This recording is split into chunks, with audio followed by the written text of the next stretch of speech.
Time लेने पर पाँचवें टाइम तक खांसी छूमंतर हो जाती है, अगर सूखी खांसी आ रही है तो। और इसमें बहुत ही अच्छा फार्मूला मिला है।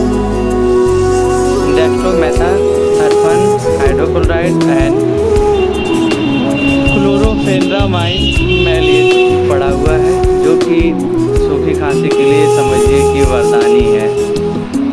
5 टाइम इसको पीने का, यानी 50 ml, 100 ml पूरा पीना भी नहीं है, 50 ml यानी 10-10 ml अगर 5 टाइम आपने पी लिया, 3 टाइम एक दिन, दूसरे दिन 2 टाइम पिए, इतने में समझिए छूमंतर हो जाएगा खांसी। Thank you.